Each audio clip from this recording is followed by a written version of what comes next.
Sebelum seminar dimulai, saya akan bacakan profil pembicara kita. Bapak Insinyur Ikhwan Susanto Cahyadi, MSc MA, lahir di Garut, 23 Oktober 1961, menikah dengan Ibu Arfilia Hanubrata, serta telah dikaruniai dua orang anak bernama Michelle dan Raymond. Setelah mengenyam pendidikan teknik kimia di Indonesia dan di Amerika Serikat, pendiri sekaligus pemilik PT Visi Anugerah Indonesia ini terpanggil untuk dapat melayani sesama melalui training dan konseling. Latar pendidikan beliau adalah 1981 sampai 1986 program sarjana teknik kimia di Institut Teknologi Bandung, Indonesia. 1987 sampai 1989 Master of Chemical Engineering di University of Madison, Wisconsin ya Pak ya, di Amerika Serikat. 2005 sampai 2007 Magister Konseling di Seminari Alkitab Asia Tenggara Malang, Indonesia, dan 2007 sampai 2009 Konseling Licensure at Denver Seminari, Colorado, Amerika Serikat ya. Saat ini beliau menjabat sebagai Presiden Direktur PT Visi Anugerah Indonesia, CEO LK3 atau Lembaga Konseling Keluarga Kreatif, dosen konseling di Pelikan Indonesia, konsultan HRD untuk perusahaan-perusahaan di Indonesia, dan pembicara seminar-seminar mengenai konseling, keluarga, dan karir. Dengan tidak berlama-lama lagi, mari kita sambut pembicara kita, Bapak Ikhwan Susanto Cahyadi dengan tepuk tangan yang meriah. Silakan Pak. Oke, selamat pagi Bapak Ibu Saudara sekalian. Ya, terima kasih ya untuk kedatangannya. Hari Sabtu biasanya hari untuk liburan. Ya, tapi dan saya bersyukur di sini biasanya kalau seminar tentang parenting tuh ibu-ibu 90% ya. Tapi ini dengan kehadiran bapak-bapak ini sesuatu yang sangat luar biasa ya. Coba bapak-bapak boleh berdiri ya, kita kasih apresiasi ya. Nggak semua bapak-bapak kadang-kadang tuh biasanya mikirnya adalah kalau urusan anak tuh urusan ibu ya. Kalau bapak cari duit aja katanya ya. Jadi istilahnya kalau bicara dalam pernikahan itu adalah pernikahan itu adalah sebuah workshop katanya ya. Bapak-bapak yang work, istri yang shop ya. Betul nggak? Tapi hari ini saya percaya ya kita semua bisa diberkati. Kenapa? Karena memang tantangan zaman sekarang membesarkan anak itu beda sekali dengan zaman dulu ya. Khususnya kita akan belajar tentang parenting era digital. Nah ini yang pertama kali kita akan melihat sekarang era digital itu apa sih? Ya, kita udah banyak sekali mendengar kata-kata era digital. Ya, era digital saya ditandai dengan satu kemajuan teknologi yang sangat luar biasa. Ya dari dulu mulai dari nggak ada komputer, ada komputer yang gede, yang tebal jadi mulai tipis. Ya dari tipis sekarang udah tinggal bisa digenggam oleh tangan. Ya mulai ada jaringan internet dan kemudian bukan lagi mekanik atau elektronik ya, tapi ini merupakan sesuatu yang sudah terhubung di seluruh dunia. Jadi dengan adanya internet ini nggak perlu lagi ada kabel, ada ya media-media yang lain, semuanya menggunakan internet atau tablet sekarang, dan yang paling sekarang umum dikatakan adalah smartphone. Smartphone itu artinya telepon yang smart itu hebat, yang bagus ya. Nah zaman sekarang inilah akhirnya memang teknologi seperti ini membuat anak-anak kita itu sangat canggih sekali di dalam handphone ini ya. Ya mereka sangat fasih dengan games ya, nggak usah diajarin, mereka lihat aja sebentar, coba-coba mereka udah bisa main game apapun juga ya. Ya dan ini udah boleh dikatakan udah seperti kayak darahnya aja, begitu lahir udah bisa main game kira-kira gitu. Ya betul nggak Bapak Ibu ya? Nah jadi ini yang membuat ya masalah antara orang tua dengan anak sekarang itu menjadi tambah besar. Karena kita ini sebagai orang tua dulu tidak dibesarkan di dalam era yang seperti ini ya. Nanti kita akan lihat perbedaannya di mana. Nah, jadi era digital ini menunjukkan bahwa segala sesuatu itu berhubungan dengan komputer, segala sesuatu berhubungan dengan internet. Ya, zaman sekarang ya kalau dulu katanya kalau orang bertamu ya ke rumah ini, selamat pagi, ya apa kabar? Kalau anak-anak muda sekarang kalau datang ke satu tempat yang ditanya apa? Passwordnya apa ya? Ya, karena mereka selalu pengennya terkonek ya di dalam handphone mereka. Nah, itulah salah satu cirinya. Ya, jadi mereka lebih terkonek kepada handphone daripada kepada orang tuanya. Betul nggak? Ya. Dan orang tua juga sebenarnya sama, nggak cuma ini masalah anak. Ya, orang tua sering komplain tentang anaknya kecanduan game, kecanduan HP. Tapi sebenarnya tanpa sadar ya, kita sebagai orang tua juga sekarang kayaknya nggak pernah terlepas daripada HP, betul nggak? Coba kalau bapak ibu ya pagi-pagi ya bangun kesiangan terus cepat-cepat pergi, ya ketinggalan dompet gitu ya, kemungkinan nggak balik lagi. Udahlah kagok ya, ketinggalan SIM, ketinggalan apa, udah terlanjur pergi. Tapi kalau ketinggalan HP, dibelain tuh balik lagi pasti. Jadi ini kita ngelihat bahwa sebenarnya bukan masalah anak. Setiap orang zaman sekarang tuh itu sangat attach, sangat terikat kepada handphone. Ya, setuju ya? Nah, jadi ini yang menjadi satu tanda. Kemudian sosial media juga banyak ya, Facebook, Instagram, apalagi Twitter dan sebagainya. Nah, ini juga yang membuat ya kondisi itu menjadi berbeda sekali. Nah, jadi para orang tua, ibu-ibu, bapak-bapak nggak ngerti ngikutin zaman sekarang itu anak-anak, betul nggak? Ya, kita baru belajar Facebook, udah keluar Instagram, keluar Line, keluar yang lain-lain semua. Ya, saya ingat dulu waktu saya nggak terlalu ngikutin ya, karena ada gaptek juga gitu. Jadi waktu itu istri saya dia mulai ya bikin Instagram. Nah, waktu bikin Instagram itu ternyata dia lebih connect sama anak-anak saya. Itu kalau ngobrol tuh nyambung. Karena saya bengong sendiri, nggak ngerti apa yang dibicarakan. Nah, jadi mau nggak mau setelah saya coba bikin dan gimana, akhirnya jadi nyambung. Ya, nah ini sesuatu yang menarik. Jadi mau nggak mau, Bapak Ibu, kita harus belajar mengerti tentang apa sebenarnya dunia anak-anak sekarang ini. Ya. Makanya kenapa parenting era digital khusus ya di zaman sekarang ini apa perbedaannya? Nah, beberapa pandangan, ada beberapa pandangan orang tua. Yang pertama, kalau bicara tentang kemajuan teknologi, internet ya, HP gitu, banyak orang tua yang pertama ada pandangannya negatif. Wah, itu bahaya ya. Anak-anak jangan dikasih handphone, anak-anak jangan dikasih koneksi internet karena itu bahaya sekali ya. Mereka melihat pengaruh-pengaruhnya ya. Nah, sehingga akhirnya sikap orang tua terhadap anak-anaknya gimana? Protek ya, dilindungi, nggak boleh. Ya, beberapa yang saya lihat banyak orang yang bahkan nonton TV pun tidak ada. Di rumah tidak boleh ada TV. Ya, saya nggak tahu di sini ya. Tapi ada beberapa yang karena pandangannya ini bahaya, tidak boleh ada TV, handphone tidak boleh diberikan, tidak boleh ada internet dan sebagainya. Ya, mereka protes ke sekolah. Sekolah-sekolah sekarang udah mulai menggunakan internet. Ya, kenapa dikasih internet? Ini kan bahaya buat anak saya dan sebagainya. Ya, nanti kita lihat benar nggak sebenarnya ya dengan diisolasi, dengan dilindungi seperti itu tuh anak itu bisa jadi baik gitu loh. Nah, biasanya malah tambah liar. Karena mereka menjadi orang aneh, betul nggak? Sekeliling teman-temannya semuanya menggunakan internet, dia sendiri tidak boleh. Akhirnya dia akan curi-curi ya. Sekarang kan mudah, di rumah nggak ada, bisa ke warnet atau kemanapun sekarang sebenarnya udah ada gitu. Yang kedua, ada pandangan orang tua yang sangat positif. Wah, ini bagus sekali nih ya, perkembangan teknologi ini membuat anak-anak saya pasti lebih pinter, pasti lebih hebat ya. Jadi mereka kasih kebebasan sebebas-bebasnya. Silakan aja ya, kamu harus belajar dari Google ya. Cari apa informasi yang ada di situ. Nah, ini juga seolah-olah baik gitu. Tapi kalau tidak ada satu batasan, kebablasan. Karena orang tua nggak ngerti, dikiranya pokoknya apa yang sedang dilihat oleh anak itu baik. Apa yang sedang dilihat oleh anak itu berguna ya. Sehingga mereka tidak terlalu peduli. Jadi ignorant, cuek aja gitu ya. Mereka beranggapan bahwa semakin banyak menggunakan handphone, semakin banyak menggunakan internet, anak-anaknya bisa lebih pintar. Betul, kalau yang memang di-download, yang dilihat itu adalah sesuatu yang positif.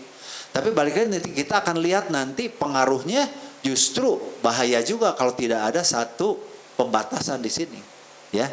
Jadi baik yang negatif maupun positif juga ini tidak memberikan sesuatu yang sehat terhadap anak-anak ya. Nah, yang paling benar itu adalah pandangan orang tua yang bijaksana. Artinya mendiskusikan bahwa segala sesuatu itu nggak ada yang buruk, ada yang baik. Semuanya tuh netral. Yang bisa jadi buruk, yang baik itu adalah cara menggunakannya. Ya.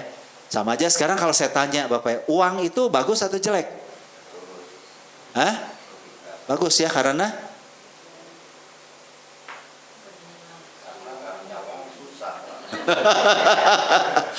tapi bisa nggak gara-gara uang dia bisa jadi ngerokok, dia bisa jadi judi, dia bisa jadi melakukan hal yang buruk? Bisa, ya.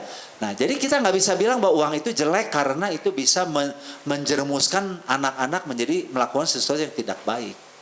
Jadi uangnya sendiri itu netral, ya. Yang bisa membuat itu rusak atau baik itu adalah cara menggunakan dari uang itu sendiri. Nah, kita pun sebagai orang tua sama harus memandang bahwa kemajuan teknologi ini ya itu sesuatu yang netral. Bisa jadi baik, bisa jadi buruk, tergantung bagaimana cara kita memandang dan menggunakannya ya. Nah, kita akan lihat beberapa hal yang baik ya. Hal yang baik daripada kemajuan teknologi atau ini adalah itu segala sesuatu menjadi lebih cepat. Ya, karena informasi dulu coba aja kalau nggak ada handphone ya. Nah, kita mau komunikasi sulit ya. Nah, kalau sekarang dengan selain handphone itu ada wifi ya, ada misalkan WhatsApp, ada sekarang udah jarang SMS lagi, WhatsApp karena soal bayar kuota udah bisa semuanya. Wah, mau ngobrol mau apa udah mudah sekali, cepat informasinya. Kemudian mudah juga ya, dan murah kalau dibandingin dengan mungkin telepon. Ya, sekarang kalau dengan sekali misalnya 50.000 satu bulan, dia bisa telepon ya berjam-jam pun mungkin ya nggak masalah. Dan juga kenapa murah? Apalagi kalau itu jaraknya jauh di luar negeri ya. Kayak anak-anak saya di Amerika sekarang ya. Ya, kita telepon mau kapan aja gimana kayak tidak membuat bill telepon langsung jadi naik. Nah, jadi kalau kita lihat ini beberapa hal keuntungannya itu lebih cepat, lebih mudah, lebih murah, lebih pintar dan lebih nyaman ya. Nah, deskripsinya adalah yang pertama, dengan adanya internet, dengan adanya sosial media ini ya, kita sebenarnya mempunyai informasi yang lengkap Bapak Ibu ya. Zaman ini udah nggak zaman lagi kalau beli kamus, beli ensiklopedia ya. Kalau zaman dulu tuh tebal-tebal dan mahal-mahal itu dibeli semua. Wah, sampai ini ya, kalau kita pengen tahu apapun tinggal cari ensiklopedia dan kita baca. Pengen tahu tentang Afrika, lihat. Tentang binatang apa, tentang buku apa juga ya, kita lihatnya di ensiklopedia. Nah, sekarang ya, ini sudah tidak lagi gitu. Kita sekarang melihat bahwa dengan adanya misalkan Google aja satu ya, yang saya tahu yang lain juga masih banyak ya. Ini segala juga kita udah nggak perlu lagi punya data, betul nggak? Nanya misalnya satu kata tentang reformasi itu apa sih misalnya? Tinggal ketik aja reformasi di Google, keluar semua ya. Kita mau cari alamat atau kota atau apapun juga semuanya sudah ada. Nah, jadi kalau kita lihat di sini ya, apalagi ibu-ibu misalnya ya, sekarang buku resep udah nggak laku. Ya, bukan nggak laku, udah drop sekali. Benar nggak? Ya, pengen belajar masak rawon yang paling enak, tinggal di Google rawon, keluar tuh semuanya. Ada videonya, jauh lebih menarik daripada buku. Betul nggak, Bu? Ya. Nah, tapi ini yang kita kadang-kadang perlu mengerti bahwa kita harus memanfaatkan anak-anak ini untuk mencari informasi yang baik, yang tepat. Ya. Jangan sampai jadi salah gitu loh. Dan dengan adanya informasi ini, anak-anak nggak bisa lagi dibohongin sama orang tua. Ya, ada satu cerita ya, seorang tua misalnya dulu waktu itu dia penatua di gereja ya, punya anak kecil. Nah, si anak ini terus tanya sama papahnya, "Pah, kalau bayi itu datangnya dari mana?" Gitu. Ya, Bapak kalau ditanya gitu gimana? Ya, bingung kan? Aduh, ini ngejelasinnya gimana nih? Anak misalnya baru 5 tahun. Kalau bayi itu kenapa bisa tiba-tiba ada bayi katanya gitu ya? Ya karena ini orang gereja, jawabnya apa? Bayi itu dari surga. Bayi itu dari Tuhan katanya diberikan Tuhan kepada kita. Nah, anak sekarang, kalau kita dulu ya iya aja, oke, bener nggak? Anak sekarang mikir, bayi itu dari surga, dari Tuhan, gimana caranya? Nah, dia nggak percaya, dia langsung tanya sama Google ini, ya. Where does baby come from? Bayi itu asalnya dari mana? Keluar tuh ilmunya langsung, ya. Bayi itu berasal dari pertemuan sperma dan sel telur dan sebagainya semua. Dia pelajari itu, ya. Setelah itu dia tanya sama, papi itu salah loh, ya. Papi itu nggak ngerti loh, itu bayi itu bukan dari surga, pi. Itu bayi itu, ini saya bapaknya melongo, ya. Belum belajar di sekolah, belum tapi anak semua udah bisa tahu informasinya. Nah, jadi kita harus hati-hati sekarang di dalam memberikan informasi kepada anak-anak. Saya masih ingat dulu waktu kecil, saya pernah nanya pertanyaan sama, itu bayi itu keluarnya dari mana? Ya, maaf aja, waktu BAB. Itu informasi yang sangat menyesatkan Bapak Ibu, ya. Nah, tetapi sekarang ya kita harus mengerti bahwa persiapan ini yang anaknya di bawah 10 tahun siapa? Ada nggak? Ada tuh beberapa, ya. Ini masih ada kemungkinan nanti anaknya akan tanya, ya. Ini pertanyaan tentang bayi, tentang seks, tentang segala macam itu bisa ditanyakan. Nah, kita kalau orang tua kalau nggak tahu, jangan sok tahu. Jangan asal ngomong. Nanti bakal diketawain, nanti bakal dikoreksi sama anak-anak kita. Setuju ya? Ya. Yang kedua, ya, kita tahu dengan adanya online, dengan adanya internet ini, ya, sekarang transaksi-transaksi ke bank itu udah sangat bisa dikurangin. Ya, saya aja sekarang kalau bicara ke bank itu mau apa ke bank itu, ya. Kalau transfer udah di rumah aja. Dan nggak usah di rumah, di mana aja saya bisa transfer, mau di kereta api, di mana saja istilahnya bisa pakai mobile banking dan sebagainya, ya. Jadi kalau kita lihat ini betapa mudah sekali, ya. Sangat mengurangi antrian, ya. Mungkin ke bank itu kalau sekarang ngambil uang ya ke ATM, mau transfer tinggal pakai online seperti ini. Mau ngecek saldo, mau ngecek siapa yang ngirim uang, siapa yang kita, semuanya ada di sini, ya. Jadi jauh lebih mudah dan lebih cepat. Yang ketiga, nah ini ya kita lihat sekarang toko-toko udah mulai terancam dengan adanya online ini. Ya, kita ngelihat di sini segala jenis, ya, shopping itu udah bisa dilakukan melalui handphone ini. Nggak usah capek-capek, ya, pergi. Nggak usah repot-repot, jauh-jauh. Mau beli barang apa, ya, kecuali ada barang-barang tertentu yang memang kadang-kadang mungkin tetap kita pengen ke toko, ya. Misalkan beli lukisan, beli gift, beli apa yang perlu dipegang, perlu dilihat, baju mungkin. Sekarang baju juga udah banyak yang orang beli online di sini. Ya, karena apa keuntungannya beli online selain lebih mudah? Lebih murah. Ya. Kenapa bisa lebih murah? Karena memang tidak ada biaya gedung, tidak ada biaya pegawai yang banyak, tidak perlu ada biaya listrik dan sebagainya. Ya, seperti ke toko visi sendiri, kalau kita lihat dulu kan banyak di mana-mana. Nah, sekarang dengan biaya yang makin meningkat, ini kita harus benar-benar bekerja keras, dan salah satunya kita harus melalui online ini. Ya, jadi semua bisnis pun ya harus mengarah ke online ini, karena tidak ada sesuatu yang istilahnya tuh ya kekurangannya apa gitu loh, tidak ada, ya. Kalau bicara dari sisi pemasaran ini jauh lebih murah, lebih cepat, dan lebih bisa menjangkau di mana-mana. Ya, kalau kita misalkan mau buka toko ya di satu kota dengan 10 kota, itu biayanya sama nggak? Beda jauh, ya. Tapi kalau dengan online ini, mau buka kita pengen menjangkau satu kota dengan 100 kota, biayanya sama aja. Cuma membutuhkan website, internet, ya, dan isinya gitu. Nah, jadi kita lihat di sini sesuatu yang sangat dahsyat terjadi, ya. Sekarang transport juga, ini sangat diuntungkan. Saya orang yang senang sekali traveling.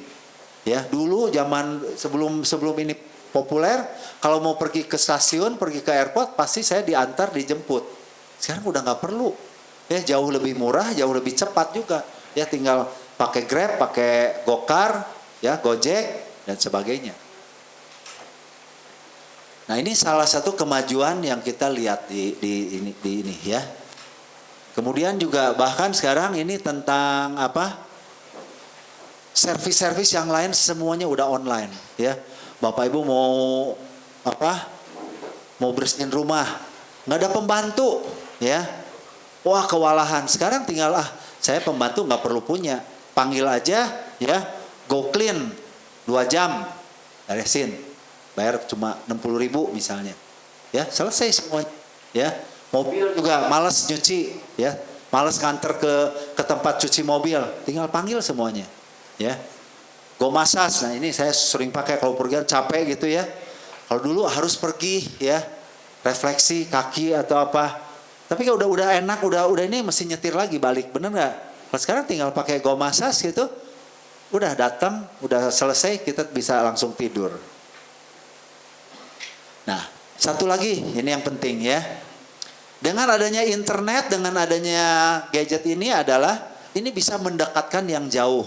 Anak-anak saya dua-duanya di luar negeri, ya. Nah, dua-duanya di Amerika, tapi tempat tinggalnya berbeda juga. Nah, ini kita sering ngadain conference call. Itu anak saya yang pertama, yang perempuan, ini yang kedua, yang laki. Jadi kita bisa ngobrol berempat hanya melalui smartphone ini. Nah, ini sesuatu yang boleh dikatakan sangat luar biasa Bapak Ibu. Betul nggak? Ya, kita jauh Amerika dengan Indonesia. Zaman saya dulu sekolah di Amerika, kalau komunikasi sama orang tua pakai telepon satu-satunya.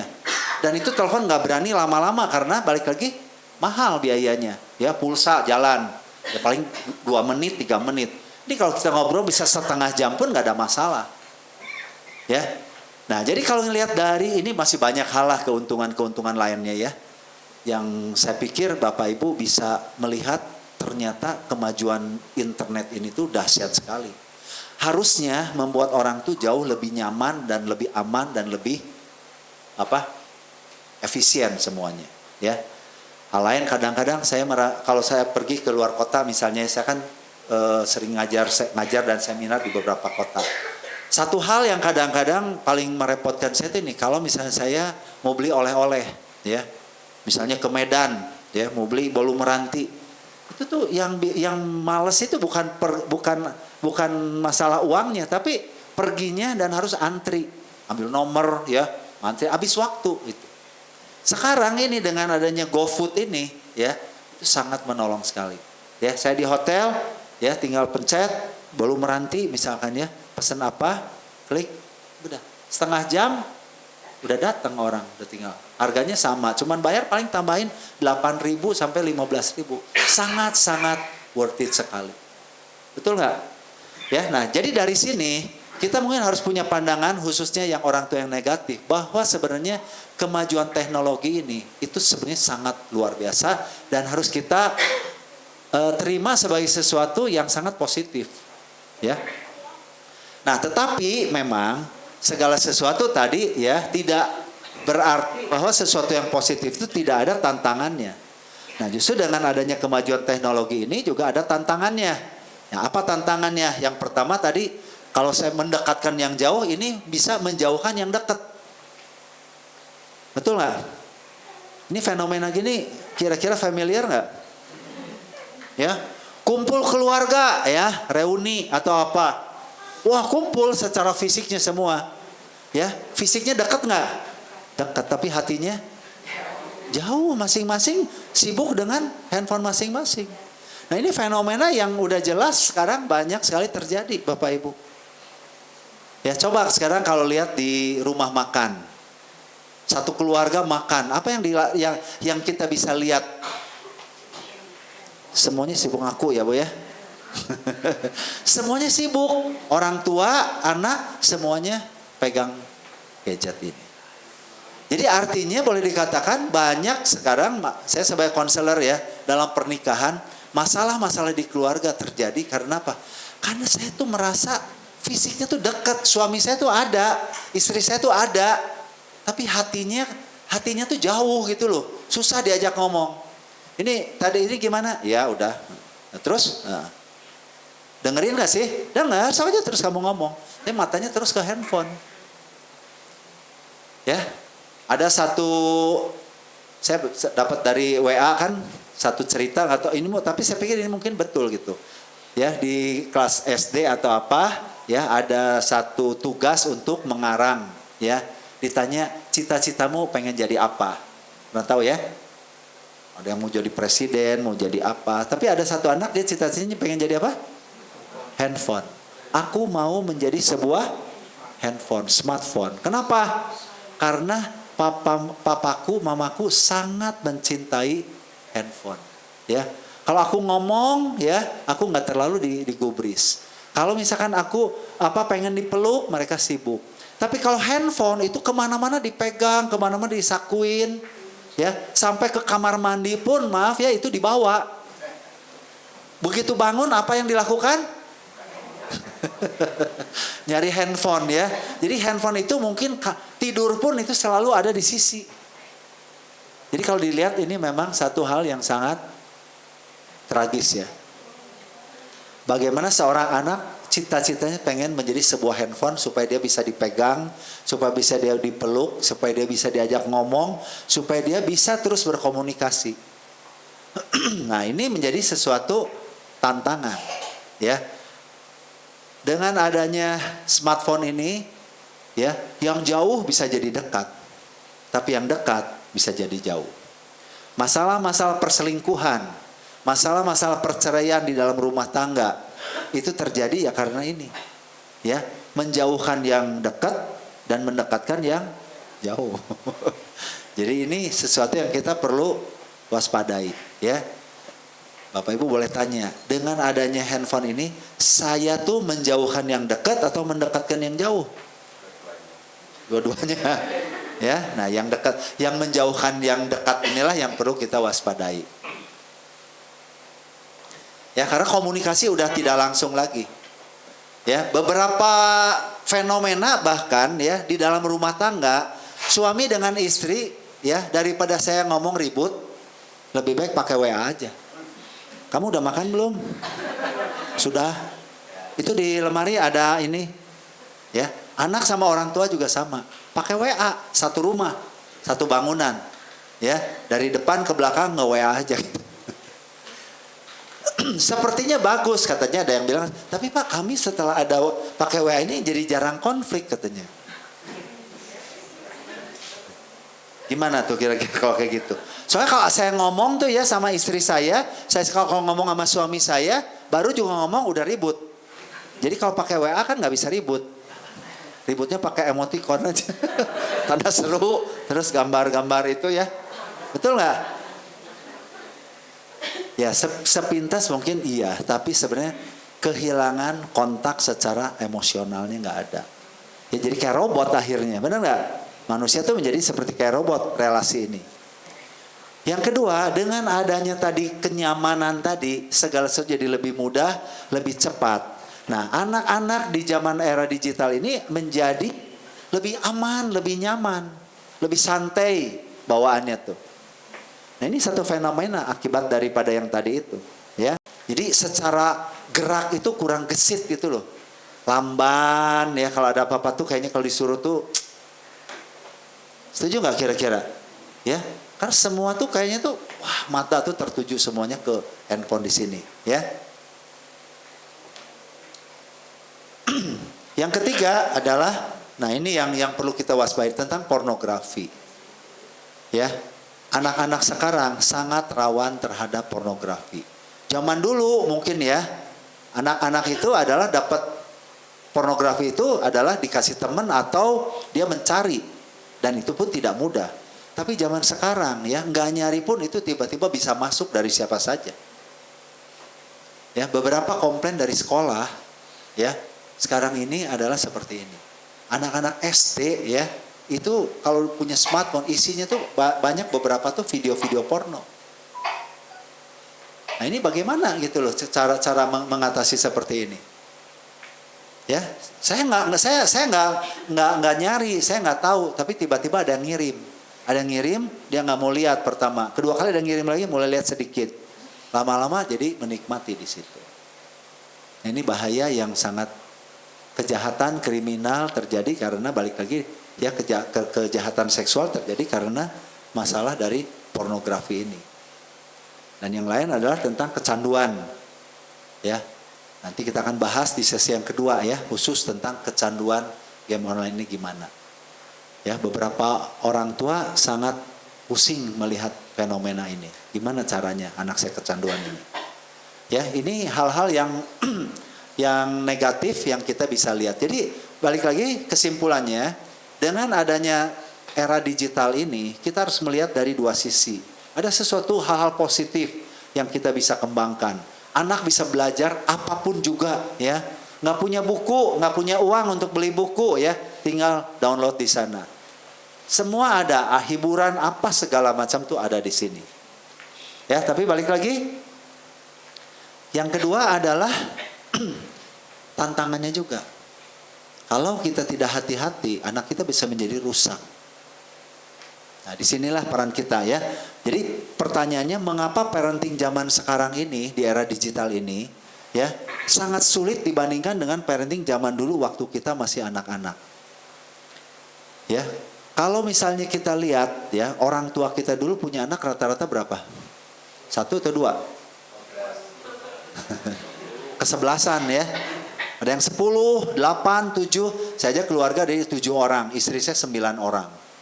Ya, dari zaman dulu tuh kayaknya biasa. Sekarang 1, 2, 3 tuh udah kaya, 4 kaya raya. Betul nggak? Siapa sih yang punya anak lebih dari 2? Hah? Nah, ini orang-orang kaya nih. Orang-orang yang kaya raya karena sangat jarang ya.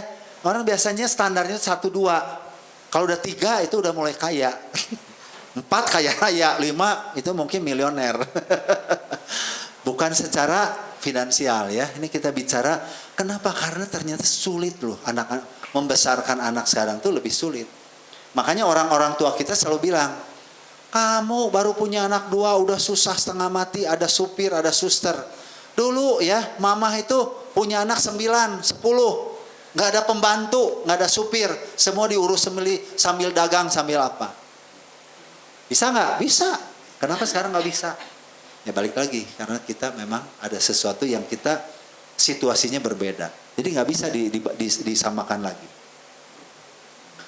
Yang menyebabkan ya kesulitan orang tua zaman sekarang, sebenarnya kita harus lihat adanya perbedaan generasi atau generation gap. Ya. Antara orang tua dengan anak. Kita dengan orang tua dulu ada gap nggak? Ada generation gap nggak? Ada ya, tapi nggak beda jauh. Ya, kira-kira rata-rata kalau saya dibandingin orang tua biasanya gapnya tuh paling orang tua saya tidak terlalu sekolah tinggi, saya punya kesempatan sekolah lebih tinggi. Orang tua saya dulu sangat miskin, ya saya mungkin sekarang lebih punya uang. Nggak terlalu beda jauh. Nah, tapi kalau sekarang kita sebagai orang tua dengan anak-anak kita, ini beda sekali. Potongan rambutnya lihat beda kan? Berbeda 180 derajat. Ya. Kalau orang tua bawa kosongnya di tengah, anak kosongnya di pinggir. Betul nggak? Ya, cara baca buku, orang tua bawa buku setumpuk. Ya, kalau pergi-pergi itu bawa, kalau misalkan pengen baca buku untuk semingguan, kebayang nggak bawa bukunya berapa banyak? Anak sekarang 1 aja, 1 tablet. Ini masih rada kuno ya, masih. Sekarang tuh udah tinggal di HP semua. Oh, model baju juga. Ya. Orang tua senutup mungkin, kalau anak sekarang seminim mungkin. Jadi istilahnya adalah menghemat kata. Bukan kata hemat, keren. Kalau terlalu nutup semua tuh nggak keren. Ya, ini yang seringkali jadi konflik yang banyak dari orang tua, khususnya yang wanita ya. Yang pria mungkin tidak terlalu lah ya. Tapi yang wanita boleh dikatakan ini banyak sekali konflik. Kamu pakai baju tuh begini, loh mama kalau itu kuno. Nanti teman-temanku nggak bisa in jadinya. Ya betul nggak? Jadi dari mode ini udah jadi masalah. Nah saya mau katakan perbedaannya seperti ini supaya lebih jelas ya. Ini ada yang disebut dengan baby boomers. Jadi baby boomers itu adalah orang-orang yang dilahirkan antara umur 40, lahir tahun 46 sampai 64. Siapa di sini yang lahir pada zaman baby boomers? Hah, ada ya? Nah, zaman baby boomers ini dapat informasinya dari mana? Dari koran. Ya, jadi segala pengetahuan kita dari koran atau dari telepon. Nah, ini alat komunikasinya. Hah? Radio ya, boleh tambahin radio, betul. Radio pun cuma TVRI katanya, nggak ada. Nah, kemudian masuk ke generasi X 65 sampai 80, ya. Siapa di sini generasi X? Wah, ini banyak ya generasi X. Nah, generasi X ini mulai ya ada TV. Saya juga generasi X di sini ya. Mulai ada TV ya. TV awalnya juga apa? Hitam putih. Nah, mulai berwarna dulu tebal TV itu kan. Nah, kemudian juga mungkin udah mulai ada pakai komputer. Saya ingat waktu saya mahasiswa komputernya kayak gini, tebal-tebal, lama. Ya, ini generasi X. Generasi Y, siapa? Yang lahir tahun 81 sampai 2000. Oh, ini ada ya, satu generasi Y. Ini udah ngerti internet dan mulai komputernya udah mulai tipis, ada laptop. Nah, generasi Z ini, nah inilah yang disebut dengan generasi era digital, milenial istilahnya. Jadi dari sekian banyak itu dirampingkan cuman jadi satu smartphone aja. Semua informasi, semua transaksi, ya, semua game, semua hanya ada di dalam satu handphone. Makanya disebut smartphone karena smart itu pinter segala bisa. Ya, ini satu kenyataan. Jadi kalau kita lihat ya perbedaan antara orang tua kita dulu dengan kita, kenapa tidak sejauh sebesar daripada kita sekarang ke anak mereka? Karena balik lagi teknologinya tuh sangat besar sekali. Ya, kita misalkan generasi X dengan generasi Y itu hanya menambah kecepatan aja. Dulu nulisnya pakai mesin tik. Nah, sekarang yang generasi X udah mulai ada komputer. Sebenarnya kurang lebih sama ya. Ininya sama gitu. Tapi sekarang dengan smartphone nggak usah ngetik, ngomong aja langsung keluar tuh ketikannya, tulisannya. Jadi kan beda sekali. Fenomenanya itu sangat-sangat besar sekali.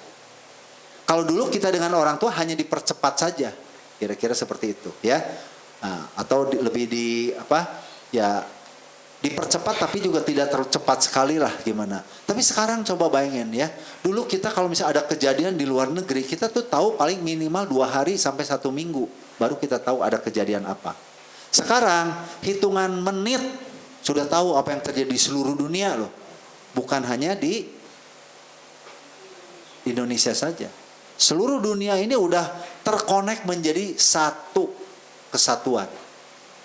Nah, inilah yang kita perlu mengerti Bapak Ibu ya.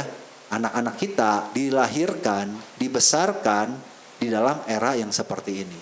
Mereka terkoneknya itu bukan hanya dari keluarga saja, bukan hanya dari kota saja, tapi dari seluruh dunia.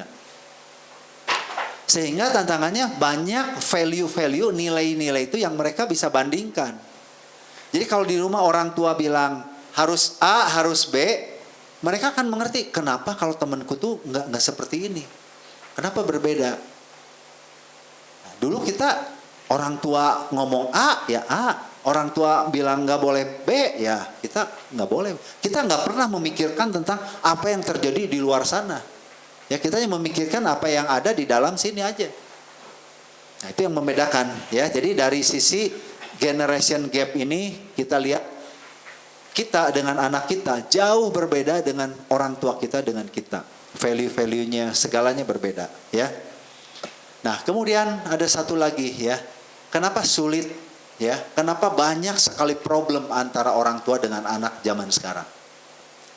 Karena kita sebenarnya bisa melihat bahwa anak-anak kita sekarang itu adalah lebih cerdas daripada kita. Setuju nggak? Setuju nggak anak kita lebih pinter? Kenapa? Kenapa? Beda gizi. Gizi apa? Oh. Betul sekali ya, sangat memprihatinkan ya. Kita dulu 1 gelas susu ditambah rajin 1 panci supaya cukup karena kondisi ekonomi, betul nggak? Jadi makanannya apapun dicampur, kalau ada nasi kasih kuah yang banyak gitu kan, supaya cukup, betul. Kalau anak sekarang 1 gelas susu tambah vitamin A, B, C, A sampai Z ada semua di situ. Jadi kalau bicara dari nutrisi gizi yang masuk, jelas itu jauh lebih baik. Kondisi ekonomi juga lebih bagus tadi. Ya, jadi intinya anak-anak kita sekarang kita harus sadari bahwa anak kita sekarang tuh lebih pintar daripada kita. Betul nggak? Ya. Contoh bukti lain gini. Dulu waktu kita kecil, kita kalau ada masalah nanyanya ke siapa? Orang tua. Ya. Sekarang orang tua ada masalah, khususnya handphone, nanyanya ke siapa? Betul, ngaku ya? Jadi kalau orang tua misalkan lagi ini ya, terus tiba-tiba error atau apa, nanyanya ke siapa? Bukan ke orang tua kita kan? Nggak telepon ke papa mama kita yang masih ada, enggak. Nanyanya ke anak kita. Dikasih tahu nggak? Nggak dikasih tahu. Mereka biasanya begini. Ini kenapa ya handphone mama kau begini ya? Coba sini. Hitungan 10 detik aja ya. Udah. Diapain ini? Aduh mama nggak ngerti deh, dikasih tahu juga. Udah pokoknya nanti kalau ada masalah tanya aku aja. Bener nggak? Jadi nggak dikasih tahu tapi memang dibantu gitu loh. Nah itu yang terjadi. Sekarang kalau misalkan mau pergi makan, nanya ke siapa? Anak. Betul nggak? Dulu boro-boro ya. Mau makan, ayo pergi. Makan. Ya. Jadi ini anak kita lebih cerdas ya. Selain lebih cerdas, lebih apa lagi? Ini buat apa? Yana sama Juju ya. Nutrisinya jauh lebih gede kan? Lebih cerdas bener nggak daripada dulu kita? Yang kedua lebih kreatif. Nah, kreatif itu apa? Dia bisa mengemukakan pendapat. Dia bisa memberikan satu pertimbangan. Kenapa anak-anak kita sekarang lebih kreatif? Ya karena tadi dibantukan lebih pinter juga ya. Yang kedua karena kita yang memfasilitasi. Tadi saya tanya kalau misalnya mau pergi-pergi, nanyanya ke siapa? Ke anak. Ini kalau makan, kita mau makan di mana atau kita mau liburan kemana, sekarang tuh anak tuh udah bisa menentukan.